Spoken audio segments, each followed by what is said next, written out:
সাবেক প্রধানমন্ত্রী শেখ হাসিনার বিরুদ্ধে আন্তর্জাতিক অপরাধ ট্রাইব্যুনালে আরও একটি মামলা দায়ের করা হয়েছে। ওই মামলায় আসামি করা হয়েছে আওয়ামী লীগের সাবেক 14 মন্ত্রী, প্রতিমন্ত্রী ও এমপিকে এছাড়াও সাবেক মন্ত্রী এমপিদের বিরুদ্ধে বিভিন্ন জেলায় হত্যা মামলা হয়েছে। আর ছাত্র জনতার গণ অভ্যুত্থানে নিহতের ঘটনা তদন্তে আগামী সপ্তাহে দেশে আসছে জাতিসংঘের প্রতিনিধি দল।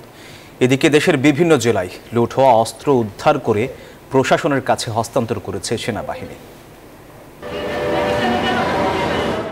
বৈষম্য বিরোধী ছাত্র আন্দোলনে কলেজ শিক্ষার্থী আকরাম হত্যার অভিযোগে সাবেক প্রধানমন্ত্রী শেখ হাসিনা সহ 108 জনের বিরুদ্ধে মামলা করেছেন নিহতের মা।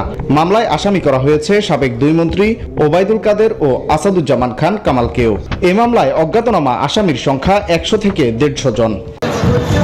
খামেরা তো দাগ হয় কিভাবে? এই যে ভাবি, দাগও যাবে রাগও যাবে, নিন চাকা সুপার হোয়াইট। নারায়ণগঞ্জেও হত্যা মামলা করা হয়েছে শেখ হাসিনা, ওবায়দুল কাদের আর আসাদুজ্জামান খানের বিরুদ্ধে।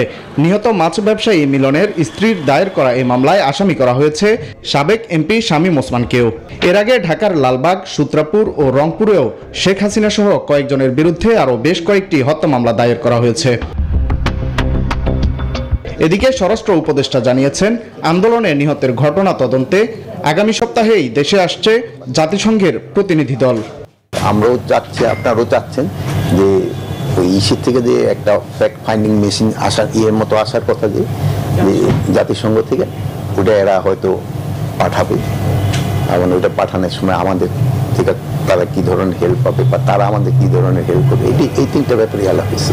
এদিকে নরসিংদী ও গাজীপুরে লুট হওয়া অস্ত্র র্যাব ও জেলা প্রশাসনের কাছে হস্তান্তর করেছে সেনাবাহিনী।